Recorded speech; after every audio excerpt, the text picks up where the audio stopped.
other people of comparable numbers can lay claim to such an extraordinary catalogue of achievements.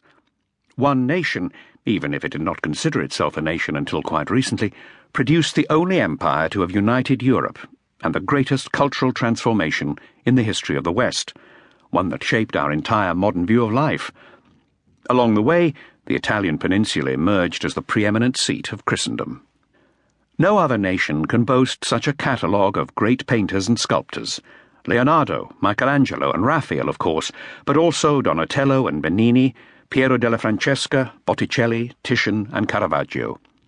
And there are others, like Mantegna, who are nowhere close to the top of the list, but who would be hailed as national cultural icons in most other European countries.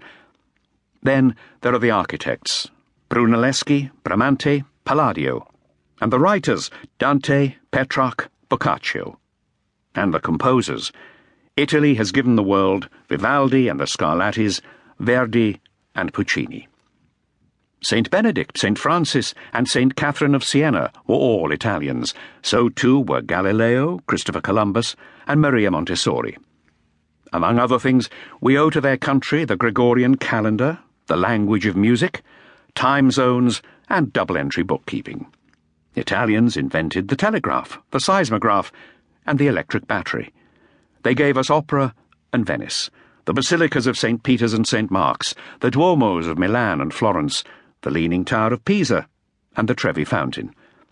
Even if they've not actually visited them, most people know the names of historic cities such as Bologna, Perugia, and Naples. But there are others scattered across Italy that few foreigners have heard of, places such as Trani and Macerata, Vercelli and Cosenza, that house more cultural treasures than are to be found in entire US states. It is a mind-spinning legacy, and one that understandably mesmerizes anyone who goes to Italy. But the picture that visitors take away in their mind's eye when they catch the flight home is, if not misleading, then certainly unrepresentative of Italy's post-classical history. Unrepresentative of the lives of most of the people who have lived in what is now Italy since the fall of the Roman Empire. More illustrative of their experience is the heavily fortified medieval tower that stands just a few hundred metres west of Porta Pia. It was put there in the 9th century and reconstructed between the 12th and 14th centuries. It is one of many that were built into the Aurelian walls and which punctuate them at intervals as they stretch into the distance either side of Porta Pia. For nearly a millennium and a half, the majority of the people we now call Italians lived in territories that were either ruled by foreigners or so tiny or so weak they were perpetually at risk of being overrun by outsiders. Why? For Luigi Bazzini, the author of perhaps the best-known portrait of his people, this was the crux of the Italian problem, of all Italian problems. Why did Italy, a land notoriously teeming with vigorous, wide-awake and intelligent people, always behave so feebly?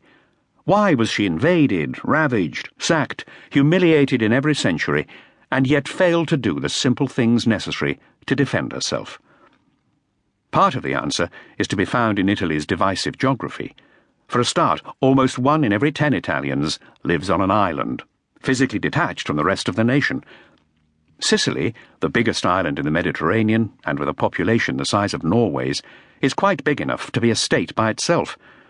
The landscape of the island is as varied as that of many larger territories. Sandy beaches and rocky shorelines, precipitous citrus groves and undulating wheat fields are all in their different ways typically Sicilian.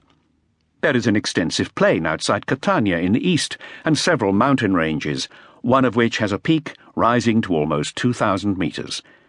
Even that, though, is dwarfed by Mount Etna, Europe's biggest active volcano, which is more than half as high again. Plans to link Sicily to the rest of Italy by means of a bridge or tunnel go back to classical times. But even though the island is only 3 kilometres from the mainland at the closest point, none of the plans has ever been realised. Not least in recent years because of a fear that such a massive construction project could hand a bonanza to Sicily's Cosa Nostra and the 'Ndrangheta of Calabria, the region on the other side of the Straits of Messina. Sardinia, the second biggest Mediterranean island, is a 5-hour ferry ride from the mainland port of Civitavecchia, north of Rome, and a 10-hour journey from Genoa. The Costa Smeralda, in the northeast of the island, has become